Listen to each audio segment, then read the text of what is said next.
Idaho, the land that wrestling forgot. Until souls across the gem state decided to make history. We all take risks. We all feel pain. We all have succeeded and failed. But not tonight. Tonight, our stories will be told. Tonight, our voices will be heard. Tonight, your eyes will see the unbelievable. For the first time in Idaho history, we bring you local professional wrestling. So gather the family, take a seat, and leave the action to us.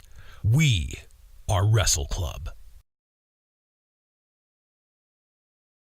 What you are about to see is real. Each wrestler has years of training. Our bodies are not indestructible. We bend, we break, we bleed. So please, do not try this at home, school, or anywhere.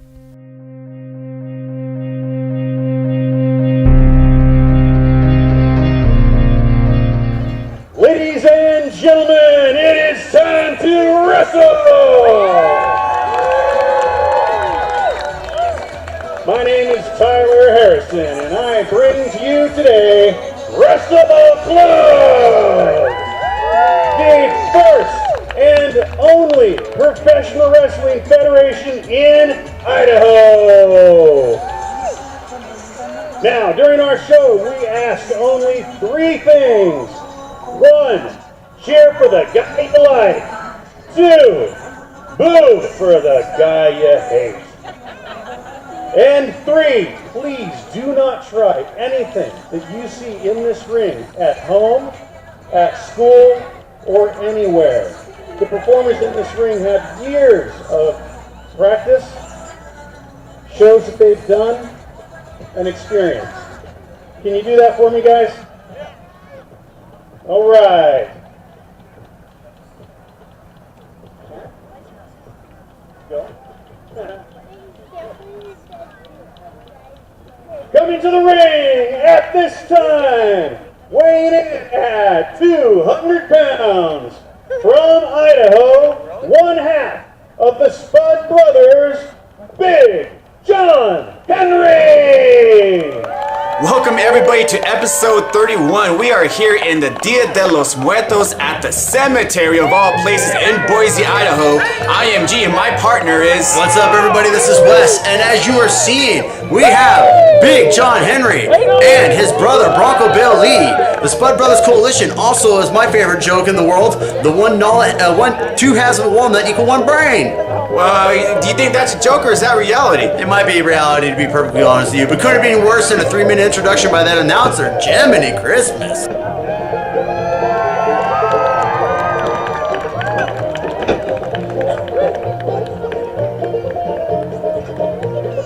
And his opponent coming down to the ring at this time, weighing in at 227 pounds from Riverside, California. Put your hands together for King Marcus Anderson! And as you heard, coming to the ring, once again with authority, our king, our liege, my lord, King Marcus Anderson, looking to reclaim victory over that peasant, Big John Stud. Big John Stud? You mean Big John Henry? It's only Big John Stud if you're the announcer. Oh, that's a good point. Yeah, I'm sorry about that. But it is Big John Henry, and the king is looking unpleasant here, as the last episode, he actually lost against Big John Henry. Can Big John Henry pull off 2 W's over the king? Very unlikely, and I don't think the king's going to allow that, considering that right there, you see? Look at that. I think this match this has not officially started. He just kicked out that announcer. He kicked out the announcer, kicked out Bronco Bill Lee, and then we're right to John Henry. He is not having any of it, and to be pretty fair with you, I don't blame you. I don't think I can stand seeing the king without any hair. And the king with that back elbow right there, and he just rang the bell with Big John Henry. And the king soaking it up here at Dia de los Muertos. That sun looks beautiful on the king's body right there. I'm not going to lie to you. Now, again, folks, got to remind you, this is a match that is got a bet based on it between John Henry and the king. If the king loses, he loses his hair. If John Henry loses, he loses his right to be anything but a slave to the king. That can't be pleasant for sure. Big John Henry just hit him with that, was that an elbow right there? Big John, oof, that atomic drop. Yeah, that inverted atomic drop is a great way to say hello to the family jewels. This one was almost over. He almost hit that crop duster. Could have been 1, 2, 3, but the king wisely gets out of the ring here. And that right there, ladies and gentlemen, that will give John Henry some credit on that one. Even though he's only got half a walnut for a brain, that brain does know how to work every now and then. And right there, he almost worked it and scored a victory on our king. But Marcus Anderson, having none of it, quickly rolled out of the ring. The king, did you just see him? He spit on a fan. Well, he's just giving the fan a royal bath. They just have to appreciate the fact that the king is willing to shower him with his love. Well, I hope they get a shower down, get cleansed or something. What is the king doing out here? Is he just mouthing these people? He is. He's talking about the mic. Oh, and there's some shaving cream on the king's head there. This might be the future of the king. We might see him without those golden locks. And the king having none of it, and he is going after Big John Henry right now, with shaving cream and all on his head. I shouldn't be laughing. Apologies, King. As John Henry hits the diving clothesline off that ring onto King Marcus Anderson. Big John Henry is taking advantage here. He does not want to be a slave to the king. I don't think anybody wants to be a slave to the king, to be honest with you, but I don't know what's so bad about that. John Henry going for a jackknife pin, quickly kicked out by the king, though. We got some shaving cream in the ring there. We might have the king's hair in the ring, too. Let's hope not on that one. I can't stand the sight of our king being bald. No, thank you. And there's an eye rake there. The referee needs to get in there. It's a brand new referee. His name is Core. Yeah, referee Core seen in there, making sure everything's okay. As King Marcus Anderson was just checking the eyes of Big John Henry, making sure he's ready for what's coming. Oh, and what's coming is that suplex right there. Perfect. Yeah, that's right. Perfect as always by our majesty, showing John Henry that the peasant will bow to the king, followed by that vicious elbow to the heart of John Henry. And that's that's a 2 count there. A little bit slow counting from the referee, but he is a rookie here. I'll cut him some slack. We've got a lot of rookies that keep coming through. King Marcus Anderson, though, right now covered in the shaving cream, looking like it's just not going to work for him, though, to be honest with you here, G. And the king with that cravat right there. Big John Henry might be tapping out here. That is a vicious way to make a man tap out. You wrenching the neck and the head in a direction that it's just not meant to go. Do you want to see the king be as bald as Big John Henry? Not particularly. I can't stand the idea of our liege being bald. And speaking of our liege, he's giving him a royal punch to the dome, flogging that noggin with those knuckles. There you see the king here. Can he be victorious and have a slave or a servant? I feel sorry for Big John Henry if he loses this one. I don't know. I think I feel more sorry for King, to be honest with you. I don't know if I'd want John Henry as my servant. And a nice belly to back suplex by King Marcus Anderson on to Big John Henry. John Henry feeling that one. Yeah, John Henry's in a world of pain right now. And there's a cocky cover by the king. It's nothing cocky about it when the king is basically just letting the peasants know that he needs to kiss his dirty feet. And that is exactly what that was right there. So if the king wins, then are both brothers his servants? I don't know if that was necessarily the stipulation, but you know what? I'm pretty sure that by proxy, yes, that's exactly how it works. And Marcus Anderson just rubbing his knee right down the face of John Henry. That cannot be legal. I feel sorry for Bronco Bill Lee. He's not even in this matchup, and if Big John Henry loses, he has to be a slave too. Yeah, that's not going to be a pretty thing. And John Henry going quickly countering what looked like we want to say that was almost a standing dragon sleeper, and then flipping the king into a quick Russian leg sweep. Yeah, Big John Henry needs to take advantage here. He has the king down. What does he have in store for the fans here in Boise? He's slapping him. Making some sense out of it, and there is that corner Big John Henry bomb, and a referee.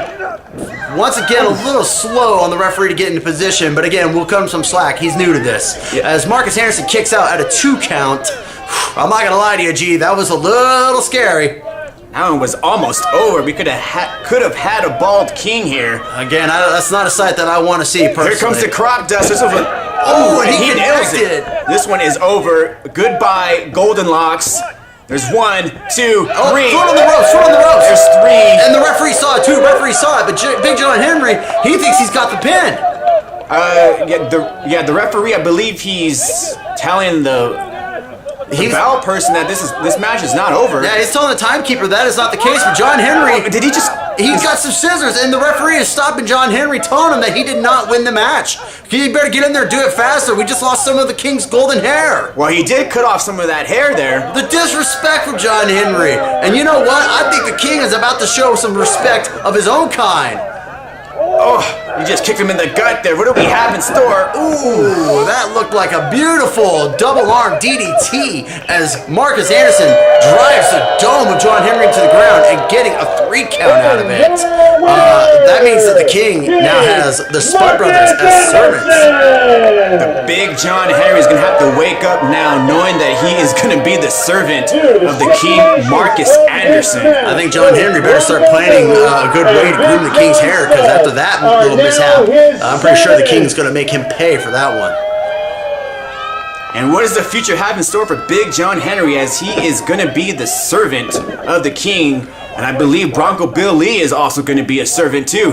That's right. And then John, wow, Marcus Anderson having none of it, shoving the camera guy out of the way. The King has 2 t-shirts here.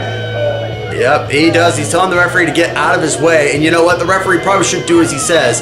Marcus Anderson is not a man to be trifled with. He is a king for a reason. He is our liege, and he is telling the 2 peasants, the servants, to put on his shirts. No, please don't do this. Oh, yeah. Let's see this. Come on.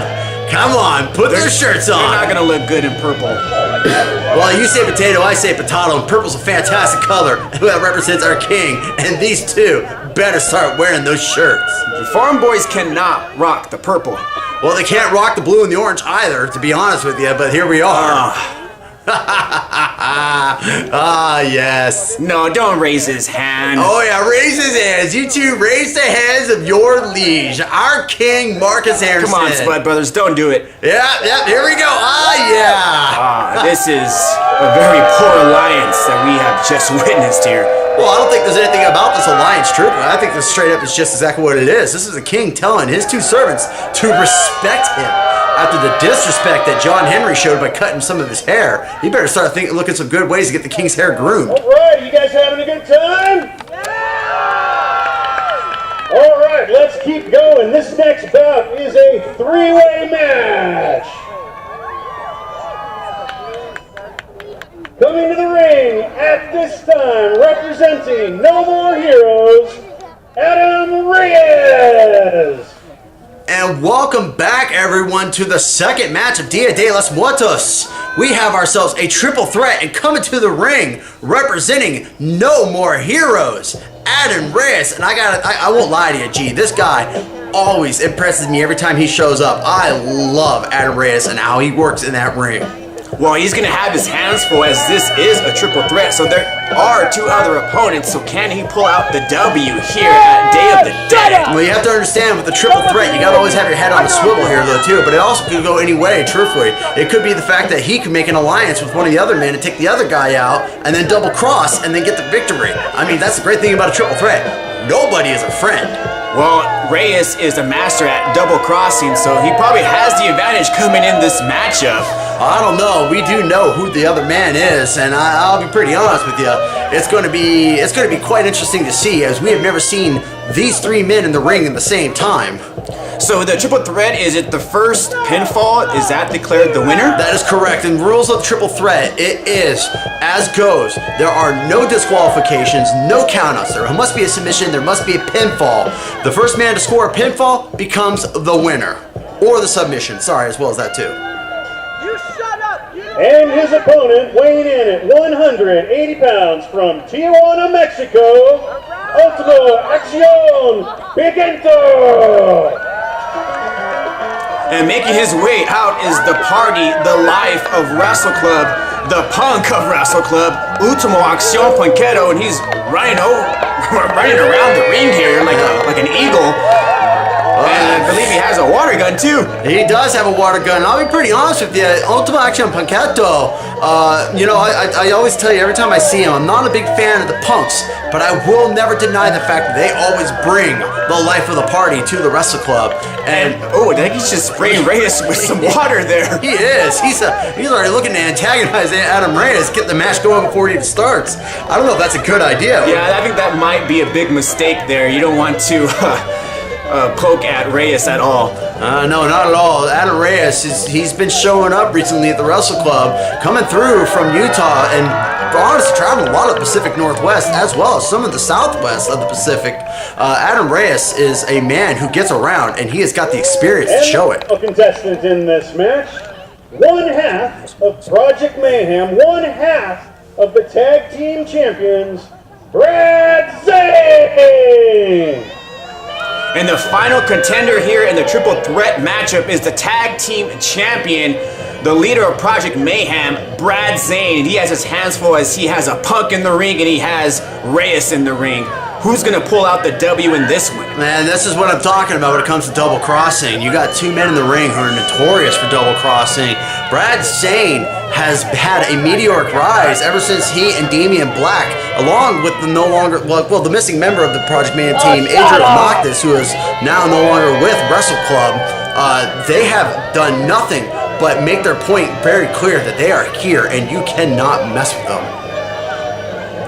Yeah, Brad Zane's going to have his hands full. I think this is the first time he's going to be in the ring with Reyes. Yeah, definitely first time in the ring with Reyes, and this is what I'm talking about when I say that you got to have your head on a swivel. Brad Zane is quite notorious for getting in and doing things that he's not afraid to do. And I mean, I can go into details, but that would just take a lot of time to explain it. So who would be the odd man out in this one? Is it Punketo? I think he was trying to shoot Brad Zane there. I think he was, and I think Brad Zane realized it. Like, I don't know on that one, though, truthfully, too. It's hard to say. I mean, Adan Reyes and Brad Zane really have no beef with each other, but we know Brad Zane and Punketo, they've met in the ring a couple times, and each time has always ended pretty bad for Punketo. Yeah, those Punketo brothers, they keep on dying, but they keep on coming back. Day of the Dead, let's hope they don't die today. That's right. They're like cockroaches, man. You'd think you got rid of them. They just come right back, unfortunately, on that one. Where's some rabbits to keep multiplying? And looks like Punketo's digging over there in the corner. I wonder what he's doing over there, truthfully. And Adan Reyes and Brad Zane are trying to get themselves situated here. Punketo, on the other hand, though, is he's talking some mad smack to Brad Zane. I don't think that's a good idea. Let's see who's going to... What are they doing here? They're all taking their corners, their sides here. Ultimo Accion Punketo looks like he's suspicious. He just put something inside his pocket. I think he's trying to tell these two men he's ready for a fight. Both men just... But what is this, a timeout? Adan Reyes, well, there it is, yeah. Gosh. Hey, don't hate on the man who is excellent at delivering some workout before his match. Adan Reyes getting that cardio going. That's like a half of a push-up. I think Brad Zane is showing him how push-ups are really done here. Look at that. That's a half, too. That looked like more of a push-up than Adan Reyes. I'll give Brad Zane that. Let's see if what Punketo has here. Oh, and there's a push-up with a clap there. Talk about form. Oh, wow. Well, I'll color me surprised. Brad Zane and Adan Reyes, they're both saying, we can do this. And both men are cheating there. And it looks like Ultimo Accion Punketo just slapped both of their butts there. Brad Zane, once again, I tell you what, those Punketos love getting up on Brad Zane and giving him a good smack across the butt. And it always throws him off his game. Yeah, we got the jokester here, and he has the headlock there. Reyes with that side headlock. Nothing funny about that. Yeah, Zane's out there. Oh, you just saw him too. He's just telling him, you know what, you two just go ahead and work at it. That's a smart move. Because the thing about Brad Zane is if he doesn't have to get in and work in any energy, he can just take the victory when he pleases. As Adan Reyes shoulder blocks Punketo to the ground. And Punketo with that lucha pass. Oof. Followed by a good hip toss by Punketo. Followed by an arm drag. And then Adan Reyes quickly saying he just wants out of that. Oh, except he got caught. And what the? Did he just blow one of those? What was that? I think that was one of those party favors, and he just blew that in the face of Adan Reyes, and he is not having any of that. Look at that. He's going out checking his cardio too. You know what? That's fair. Man's heart just got startled. He's got to make sure he ain't having a heart attack. And Ultimo Accion Punketo's getting the crowd riled up here. He might be going for that lucha dive. It's the only time he's going to make is the one where he eats the canvas with his face as Zane trips him up and pulls him out of the ring. Oh, he just took the legs from under him, literally. And Zane quickly showing Punketo the corner post. Ow. Oh, God, I could hear that metal smacking right over here. And what does Zane have? Look, he has that water gun. He does. And I think, he just sprayed Punketo with his own water gun here. He did. Now he's shooting the crowd too. He's just letting everybody know. Oh, he got a toy. Look at this. I can use it too. What a party pooper. He really is. Brad Zane is just no fun in the ring, in and out of it. And Ultimo Accion Punketo is back in the ring, probably not the way that he wants to get in. I'm not going to lie to you, I don't know if I like the idea of this because of the fact you're seeing right here, Adan Reyes and Brad Zane are both just picking on Punketo. They haven't even gone, oh, that face twister by Zane. Yeah, that hurts if you wear a mask or not. That ain't pretty, that's for sure. Zane, big body slam to Punketo right there, telling the crowd, look at this, I am better than him. And that's only going to lead to a 2 count. Cocky cover by Brad Zane. And, Reyes with the kick straight to the butt there. You just sent Zane out of the ring. What the? I wasn't expecting that, but I was expecting Reyes to at least give him a good shot, and he got one. Well, Reyes wants the W. He wants the win. He wants to take it home. Oof. And what better way than pick on the prey that is already down on the ground. Adan Reyes quickly sweeping in and stomping on Punketo's face. Reyes taking advantage here. It looks like, does he have that? Is he pulling the hair of Ultimo Accion Punketo? Can we call that hair? Like, the crowd's right now getting into Zane's telling the crowd to shut up. But can we, once again, can we really call that hair? Punketo's still alive here. The crowd is into it. Breaking away here. Ultimo Accion Punketo hitting that rope. Oh. Only to be hit by a massive clothesline by Adan Reyes. And Zane's outside telling the crowd to shut it. And, you know, he's actually being smart about this, though. But he might want to get in there and quickly get the... Oh, never mind. We got a quick 2 count from Punketo. Well, this one might be over soon because Punketo has been taking a beating ever since the bell has rung. It's just gonna come down to which predator gets in and swoops the kill on that prey. And Punketo, unfortunately, is the prey right now. Well, at least he has some good push-ups. He has some good push-ups. We'll give him that. In comparison to both Adan Reyes and Brad Zane, Punketo kind of won that bout. Yeah, well, he's not winning right now. He just took a right hand from Reyes, and there's a 2 count there. Zane is biding his time, and I don't know if that's a smart idea. Reyes is constantly going for the pin. I think that's silly on his part. I think Brad Zane is just like a vulture out there waiting for an opening. And speaking of opening, Punketo with a boot to the corner there. Here comes Punketo, double axe handle. Oh, and he got all of that too, going for a pin. And once again, no Brad Zane there to stop it, but Adan Reyes obviously not going to be taken down by a double axe handle, quick and kicking out of 2. And Ultimo Accion Punketo saying dos. Only a 2 count there. Might be going for that Punketo splash, and he just caught an uppercut there. He did, and Adan Reyes is right now, where are we going to go from here? And there is a tornado suplex, nicely done by Reyes. Absolutely, that's the one thing about Reyes. And another quick 2 count. I think Zane's had enough. Does Reyes know that he's right behind him? Zane's talking. He could have just taken the shot and just gone after him. And finally, these two are, I guess they're trying to talk it out. I don't know if it's talking now, but I think they're mocking each other. I don't know if Adan Reyes is going to allow this. We'll have to see what happens here. I don't know. Oh, you don't want to trust both of these men. Oh, and we are having a good old-fashioned slugfest here. A punch of rights being exchanged here.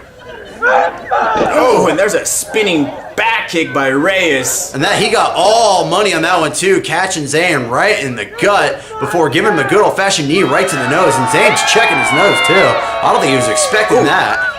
Did Adan Reyes just pull out his bubble gum? He did, and I think he just rubbed it in Zane's face. And he put it back in his mouth. Oh, God. That is gross.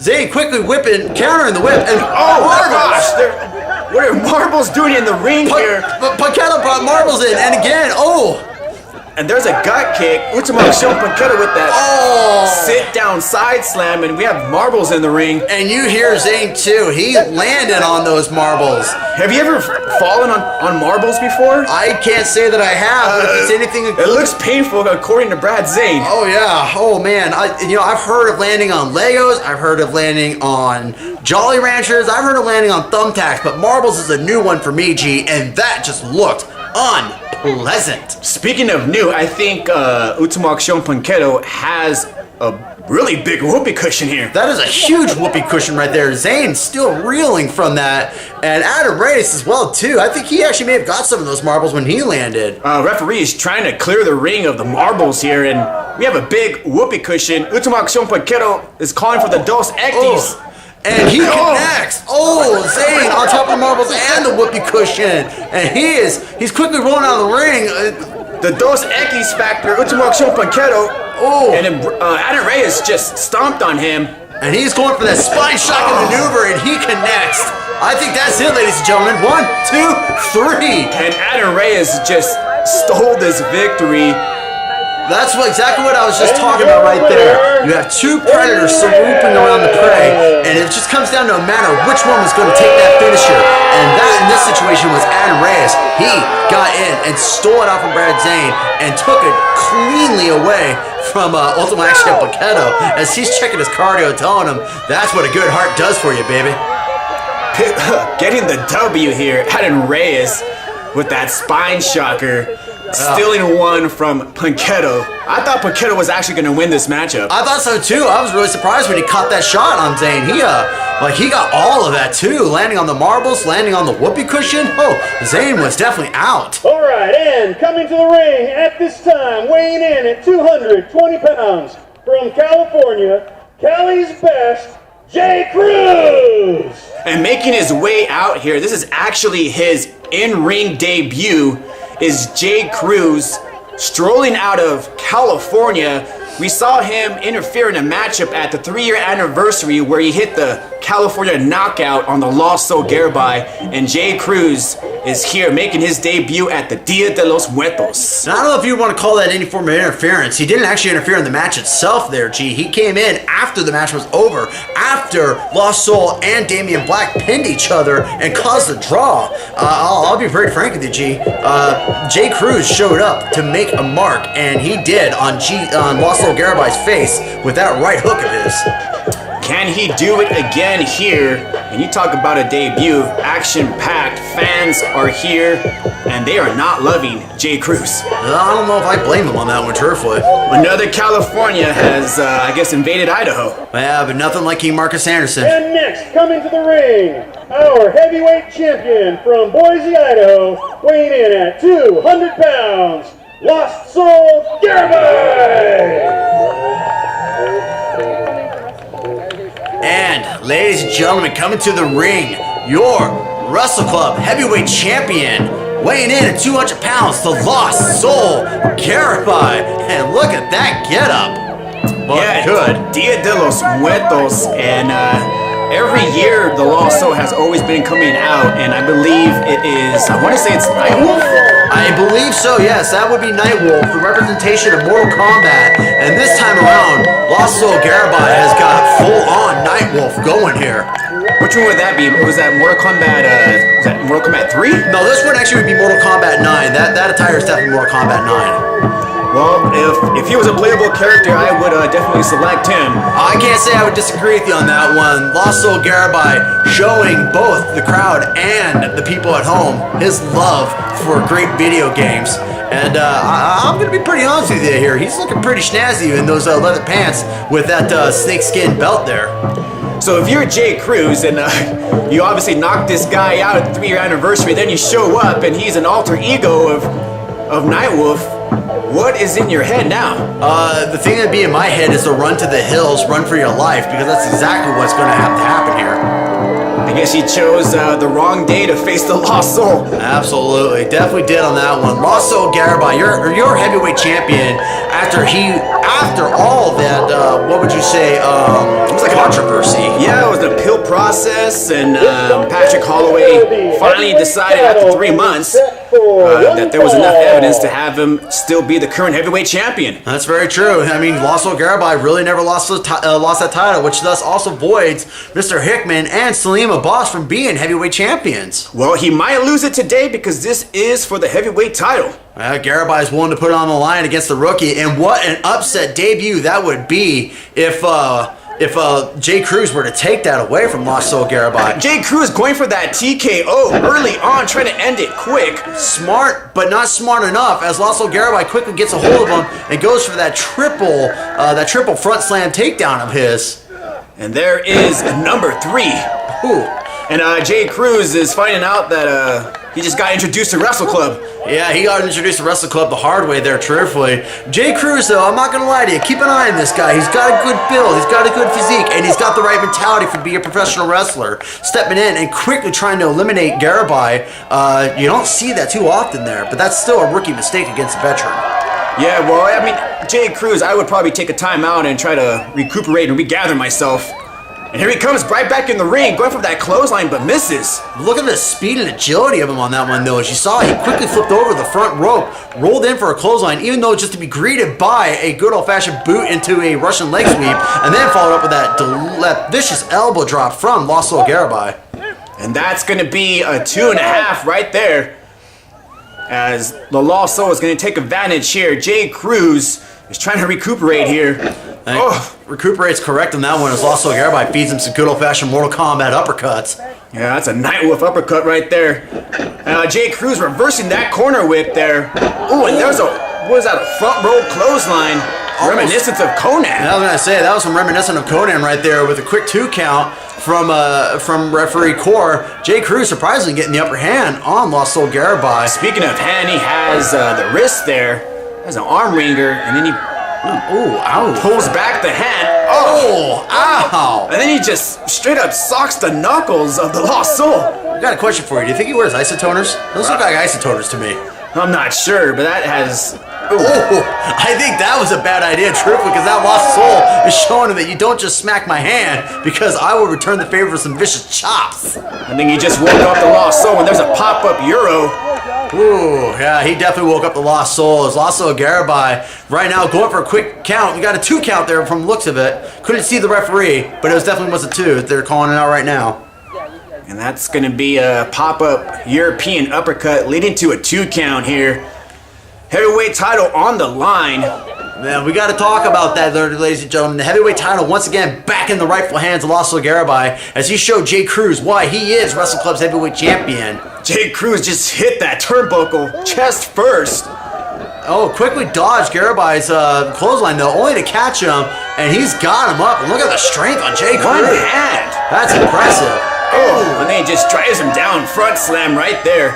That was definitely nothing short of impressive. As Jay Cruz hits the ropes, goes over, and I thought he was going for an elbow drop, and he just psyched out Lost Soul and went for a leg drop. And that's a 2 count there. I believe he was saying Cali's best before he hit that. Now he's arguing with the referee here. Rookie mistake 101. Never get in the face of a referee. They're official. They can end the match, especially in a match like this. If he doesn't like you, he'll just get rid of you. Yeah, this is for the heavyweight title. You do not want to get disqualified. Not at all. Jay Cruz setting up what looks like that. Oh! He was going for the cruise control, and the Lost Soul just countered that, took his legs from under him. And they quickly gave him that reverse sling blade bulldog of his, a modified bulldog that he is really good at delivering. And Jay Cruz might be down and out here. This might be the end of Jay Cruz. That's kind of what I'm thinking right now. I'm hearing it. I'm feeling it. Lost Soul's getting ready to call for the fly. Oh, no. He's going up instead. Top rope, high risk. This could be all or nothing, and there is a top rope tomahawk chop. I think that's it, folks. 1, 2, 3. He is out, says Lost Soul Garibai with a vicious tomahawk chop off the top rope. I'm not gonna lie to you, G. I was not expecting that. I think he only does that once a year, and I feel sorry for Jay Cruz. It just happens to be that day of the year. I'm not sure, but I think a tomahawk would be a great definition for that one. Yeah, that looked like that too. He caught him all of it right on top of the dome, giving that noggin some flogging with that good old-fashioned chop into the head. Lost Soul Garibai, once again, your Wrestle Club heavyweight champion, ladies and gentlemen. Here at the Dia de los Muertos, Day of the Dead. Oh boy, Jay Cruz, welcome to Wrestle Club, my friend. We'll keep an eye on you though. You've got a bright future here. Yeah, you got to give him some credit. His debut for the heavyweight title. And Lost Soul Garibai telling him exactly what he thinks of him. And I'll be pretty frank with you. That's a man whose back you don't want to stab. That's for sure. And then you see Jay Cruz throwing a turnbuckle padding at him. Wow. I don't think Jay Cruz is Once again, we're talking about the rookie mistakes 101. He's letting his anger get the best of him, and that's common for rookies to do that. As Lost Soul Garibai tells Jay Cruz, you lost. This might not be the last time we see these two. Alright, and now the match you've all been waiting for. A no disqualification casket match. The rules of this match is there are no rules, but putting your opponent inside the casket.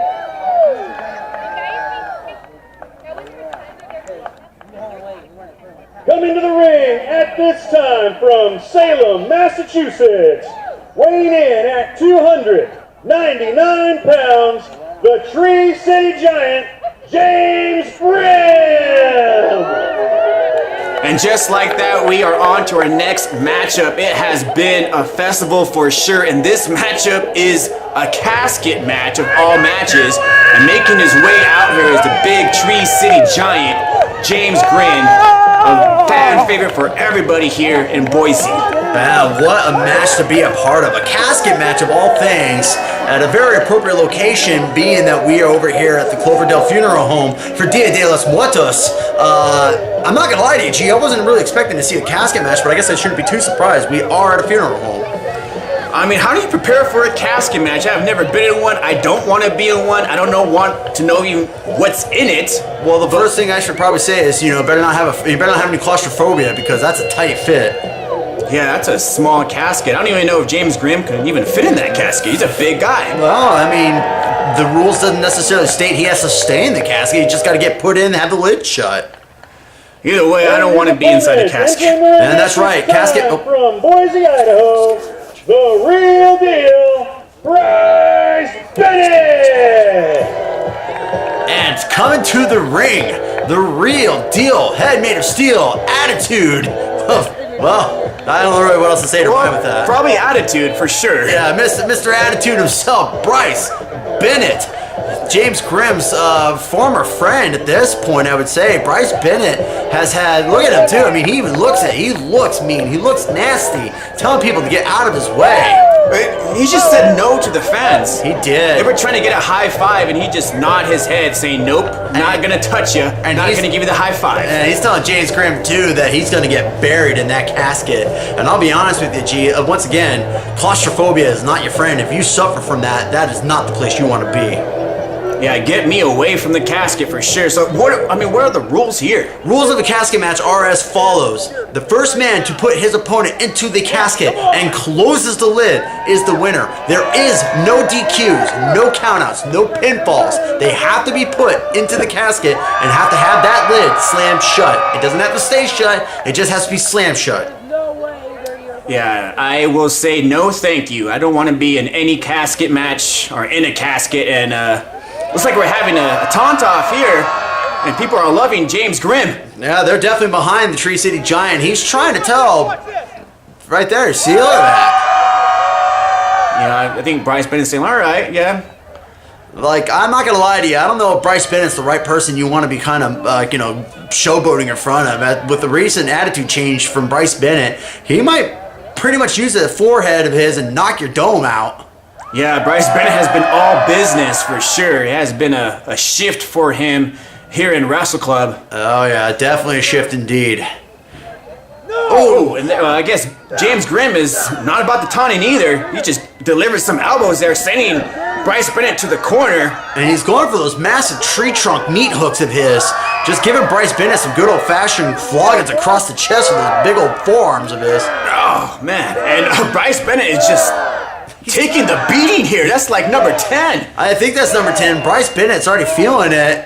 I'm not going to lie to you, though. I was a little surprised to see that so soon. But James Grimm realizing what's at stake, going for a body slam, quickly taking advantage of Bryce Bennett. So pinfalls do not matter here, right? That is correct. Pinfalls do not matter. Ooh, James Grimm missing the body slash. Pinfalls do not matter. Submissions do not matter. You could beat your guy up, tie him to the cables, tie him to the ropes, and do whatever you want. It is all legal here. So you just basically got to beat the other guy up. That's right, and that's exactly what Bryce Bennett is doing, stomping on the kidney of James Grimm. Yeah, this might be in favor of Bryce Bennett for sure. Oh, absolutely, knowing that he doesn't have to worry about any rules other than just putting Grimm. Ooh, I heard that one over here, and Grimm just kind of shrugging that off. Oof. And then, gosh, there's like chop number 6 there. That's gonna leave some welts. Oh, I'm already starting to think I see some. And Bryce Bennett licking his hands, and and there's a double chop there. He's gonna feel that in the morning for sure. That's a stinger. He licked his hands before he did that. That's and that look at that suplex up and over from Bryce Bennett, putting James Grimm right into the ground. And that took some power out of Bryce Bennett, but he is a powerhouse for sure. Indeed, look at him too, just showing that he's got Grimm's hair in his hand, shrugging it off. Grimm already at the casket here. This one might be over. It might be, and I wonder what Casket tastes like. It's probably no different than anything else that gets shoved in your mouth in a forceful manner. And I think it's lights out for James Grimm. I think so too. We may already see an ending to this match before it even really gets going here. James Grimm getting his dome flogged against that casket. Only to bounce it off the corner post. And once again, no count out, folks. So Bryce Bennett can do everything, and it's legal. It's legal here. Yeah, and there goes the shoulder of James Grimm. I'm not gonna lie to you, G. I kind of like this attitude change of Bryce Bennett. I don't think I've ever seen this guy get this vicious. I don't like it. It looks like it hurts. Well, I mean, that's part of professional wrestling. It's not exactly pillow fighting. Every now and then you got to get a little vicious. Yeah, well, steel and a pillow are two completely different things. Well, I mean, you got me on that one. The logic's not wrong. Bryce Bennett, eating the side of the ring there.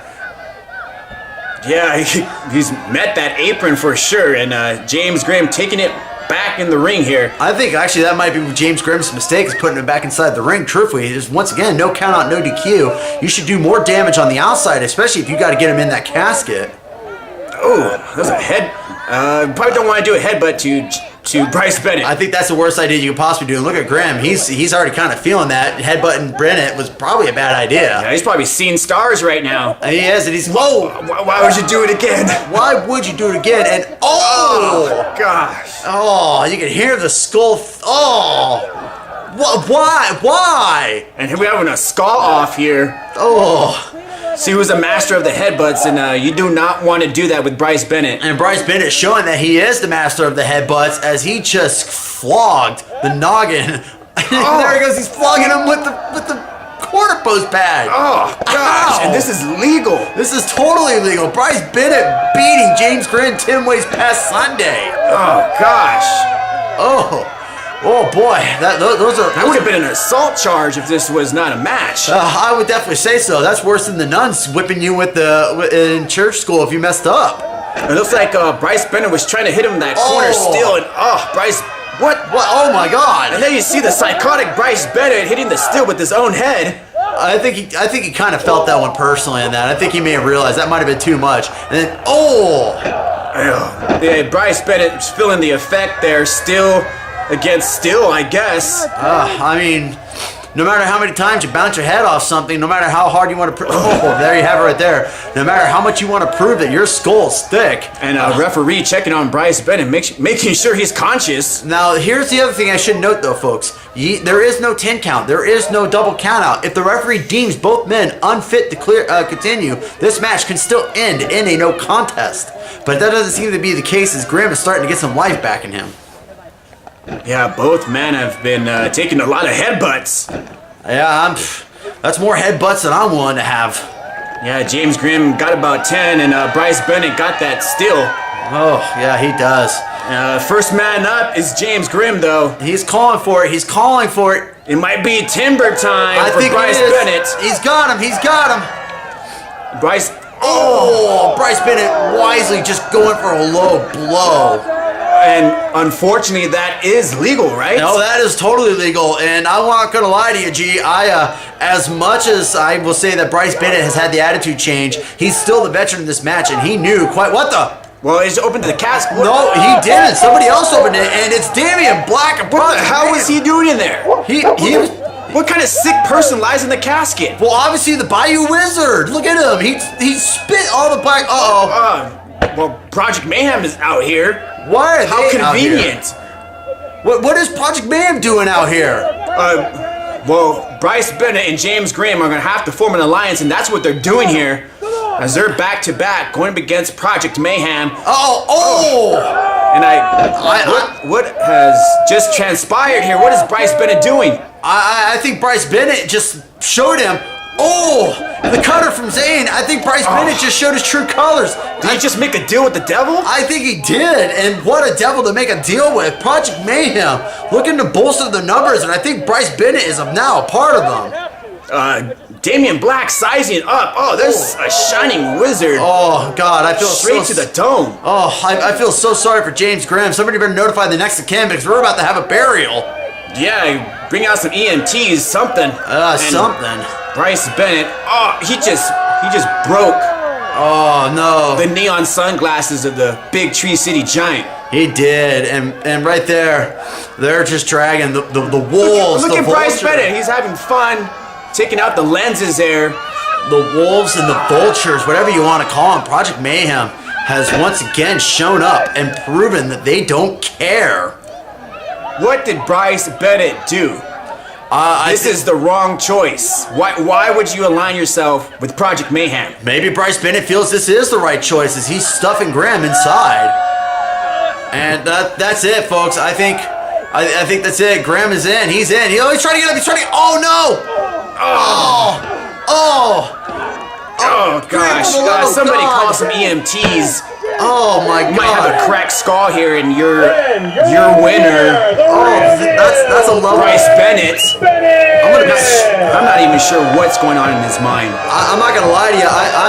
What does Brad Zane do? Knocking for life? I think so. I think he's laughing over here. I think he's checking to see if Grimm is. Bryce Bennett just threw his neon sunglasses in there.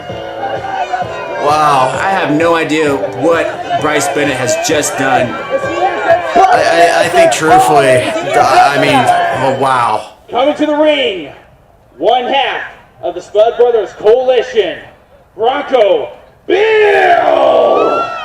What a surprise that we have here, the main event, and we have the CEO, the owner of Wrestle Club, Patrick Holloway. He has just declared that this is going to be a Potato Bowl Championship match. But unfortunately, this is going to be a straight jacket match. And making his way out is Bronco Bill Lee in the main event here in episode 31. Dia de los Muertos, and Bronco Bill Lee he looks like he's scared. Yeah, I wouldn't blame him on that one, considering that this is for the Potato Bowl Championship. And yes, Patrick Holloway has graced us with his presence here, the CEO of Wrestle Club, helping Bronco Billy get into the ring. But yeah, folks, ladies and gentlemen, straight jacket match. This is a first for Wrestle Club. We've seen a lot of firsts today, truthfully. Marbles, caskets, and now straight jackets. It's been a crazy day here. Very much so. He is the current Potato Bowl champion, one half of Project Mayhem, the Voodoo Priest, Damien Black! And ladies and gentlemen, as you just heard, the Bayou Wizard, the Black Heart of Wrestle Club, the Voodoo Priest, and your current Potato Bowl champion, plus one half of the tag team champions, Damien Black, representing Project Mayhem. He himself will be escorted out to the ring by Brad Zane. Unfortunately, we don't have a camera going at that. I believe we lost the camera during the match with James Grimm and Bryce Bennett at that point in time. Yeah, that match was just crazy all over the place. And speaking of crazy, we have Damien Black, who is in the straight jacket, and it looks like he's enjoying himself. He is on that one, and I mean, oh geez, look at that, man. Like that straight jacket right there. Brad Zane carrying the titles, proudly presenting the Potato Bowl Championship on behalf of his friend Damien Black. Yeah, Damien Black can't carry anything. He's in a straight jacket. Yeah, well, I mean, it's what it is on that one, truthfully. Well, I would say that the advantage goes to Damien Black because he looks very comfortable in that straight jacket. Well, the advantage should go to Damien Black also because you have to note the fact that Damien Black has something over Bronco Bill Lee. He's got strikes, and we know he can deliver some of the meanest kicks in Wrestle Club. That is for sure. He's also been sleeping in coffins that we just saw earlier. Yeah, what in the world? A lot of firsts today, ladies and gentlemen. I didn't realize Damien Black loves sleeping in coffins. Yeah, the guy is just sick and demented for sure. And I think he just took it to a whole new level today. He did. And Brad Zane telling the referee, hold on to his title, but he ain't going to be keeping it for long. All right, I want a clean match. As clean as you can withstand, Black. Best of luck, gentlemen. And Patrick Holloway saying best of luck, and they're going to need it because this is the first time ever that we have a straight jacket match in Wrestle Club. Main event, episode 31 here, Dia de los Muertos. You see right there, Brad Zane carrying 30 pounds of gold. That's got to be intimidating to Bronco Billy when you think about it too. You're in the ring with not just the tag team champion, but a potato bowl champion, and what a vicious kick to start this match. Well, they're going to have to use their legs, and the best striker is kicking right now. Yeah, he really is. And Brad Zane, oh God, there's a straight kick to the gut there. I actually think that might have been more his kidney. Now, ladies and gentlemen, the straight jacket match does have rules to it. They're kind of similar to your standard rules of professional wrestling. Oh, was that a shoulder tackle? Oh my gosh, that is a scary sight. That is a very scary sight, and Brad Zane's laughing at Bronco Billy, who is now terrified. God, Damien Black looked like he just jumped out of a horror movie. He really did. Have you ever seen The Grudge? That's what I just got reminded of. Damien Black with another, he's going for a drop toe hold. And then once again, that kip up back to his feet, stomping on Bronco Billy's back. But again, folks, once again, what I was saying here, it's We got a head scissors right here. I can't get a word in edgewise here, truthfully, G. Yeah, we got a head scissors. Bronco Billy's hat looks like it's getting ripped too in the process. It is, and Bronco Billy can submit right here. So rules are as follows: pinfall, submission, both legal. Countouts, legal. The only thing that is not, the only thing that's still allowed is the fact that you can use the straitjackets as a weapon once you get free. And then you see Brad Zane wearing Bronco Billy's hat. I hope he checks for lice afterwards. Oh God! And there's a single leg drop kick on Bronco Billy. And Damien Black quickly, we might already be seeing a man escaping from the straitjacket. And look at that too, Bronco Billy quickly stopping it though. Bronco Billy is trying to get like a shoulder tackle, and now he's hit him in the gut there. There comes a point when a man has to say enough, and that is that point as Bronco Billy quickly slams into Damien Black, knocking him off his feet. And Bronco Billy has a chance to get out of that straitjacket, and this matchup is actually kind of like a reverse straitjacket match where both men start in a straitjacket and end. And speaking of ending, Damien Black just got out of his straitjacket. He did, and there we go. He's just choking him. Again, this is legal. As long as it's the straitjacket, it's legal, and he is going for the choke on this. Taking the life out of Bronco Billy here. The referee should be checking to see if Bronco Billy wants to submit, because that might be a wise idea at this point. I don't even know if Bronco Billy is still awake here. I don't know either. Damien Black. And there's a kick straight to the chest there. Oh, that got all of it. You see Bronco Billy, he's reeling. And Damien Black taking advantage here as he is the first out of the straitjacket. Look at that too. He's just pulling it off. Brad Zane circling the ring like a vulture. And Bronco Billy is still in his straitjacket. He has no line of defense whatsoever. And he bounced his head off that second rope too. Oh God, that's a great way to get a concussion, ladies and gentlemen. He can be concussed and he can be lights out here. As Damien Black's got him in the ropes. The referee should honestly be breaking it up at this point. Poor Bronco Billy is losing all of his life here at Day of the Dead. Project Mayhem, once again, always thinking ways to make everything more dangerous for the wrestlers and Wrestle Club. And right now, Damien Black is showing that as he is choking Bronco Billy. Looking like he's got that arm in place. Yeah, he is. He's right now trying to strangle him. Might be taking the life out of Bronco Billy. That, I think, yeah, that's exactly what I think you're right about that one, G. I don't know what else to really say. This is a match, all right. Well, Bronco Billy, I mean, he just can't defend here, and he just ducked, and Damien Black went over the top rope there. Well, you say you can't defend, you're absolutely right. You can't defend, but you can definitely duck and maneuver and get out of the way, and that's what Bronco Billy did. And Bronco Billy looks like he's going to be free here. He's free of the straitjacket, ladies and gentlemen. It's about time. He dodged a bullet there. I think he doesn't realize the match is still going, though. That's one half of the walnut that I was talking about. Well, he's going to find out really quick here. Yeah, he is indeed. And quickly stopping Damien Black, and you're trying to sneak up on him. And there's a shoulder tackle off the mid rope there. That was all money. This one could be it. 1, 2. Kick out from Damien Black at a 2 count. We almost had a new Potato Bowl champion in Bronco Billy. That would have been quite the upset. Bronco Billy looks like he's going to battering ram him, and he does. Battering rams him into that top turnbuckle, and Black looks like he is out. Come on, Bronco Billy. He's going off that mid rope here. He's calling for it. Going for the yeehaw. Nobody home. But nope.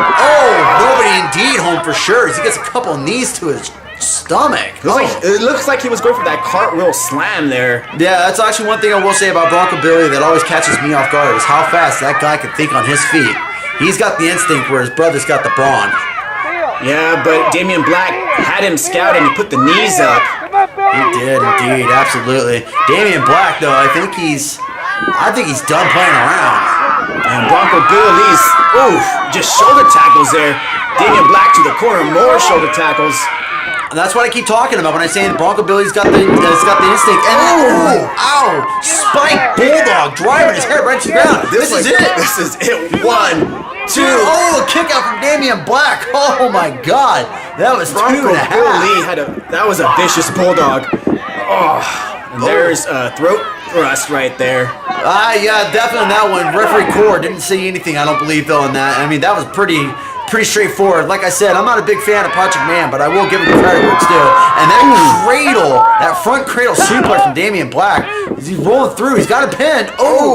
Bronco Billy barely kicked out. And then we see the assault by Damien Black, a bunch of rights. Damien Black just flogging him across the jaw with those knuckles of his. I think Damien Black is getting frustrated here. I think so too on that one. And that might be for the best, truthfully. If Damien Black is frustrated, he can make a mistake. Bronco Billy can capitalize, and we may have a new champion, even though he's one half a walnut. He bent over backwards. God, Bronco Billy is in a bad spot here. He's in a real bad spot as Damien Black shoves him back down. We've seen this one before. This might be that cartwheel DDT of his. Nope, it's the double knees to the chest. Double knee buster there. Bronco Billy tasting all of it. Yeah, and you have to think about that. Damien Black may not be a heavy guy, but 180 pounds and 2 knees to your chest. You're gonna feel that. And that's gonna only be a 2 count there as referee Core making his debut here. He's doing a good job for a new guy for sure. And Bronco Billy's stopping Damien Black from striking and punching him himself, giving him some shots back. Nice chop there by the farm boy. Well, when you get that, like when all you have to chop is nothing but hay bales and every now and then the meat that you hang up in the meat locker. And I think he just woke up the demon in Damien Black. That might not have been a good idea. Damien Black kicking him right in the side. Ow. And the psycho Damien Black is taking control here, has that front face lock, and he's switching it up. He just took out the kneecap of Bronco Billy. Now, I believe that's still legal though, G. There's no rule saying you can't do something like that. And there it is right there, the cartwheel DDT from Damien Black. And he got all of it. I think that's it. Bronco looks like he is out, but Black is, he's look at him. The guy is just sick and demented. He just wants to assault Bronco Billy and take him out limb by limb, piece by piece. I think so on that one too. I'm actually surprised that Big John Henry's not out here trying to stop this, but that's probably due to the fact that King Marcus Anderson is telling the servant he has to stay and watch his brother suffer. I would not be surprised. That sounds like the King. And I think this is it, ladies and gentlemen. I'm hearing it. It might be the sailing. Yeah, the winds are blowing, and we are about to see the sail set sail as he goes for it. Watch out, Bronco Billy, and there it is. Sail into the black.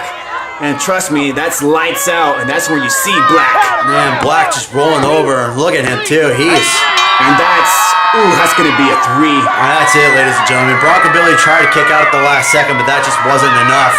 Damien Black, the psychotic Blackheart of Wrestle Club, the Bayou Wizard, the Voodoo Priest, call him what you want, but he is still your winner, your Wrestle Club Potato Bowl champion. Potato Bowl champion. Day of the Dead just sealed the deal with Damien Black. Damien Black! Dia de los Muertos. That's right.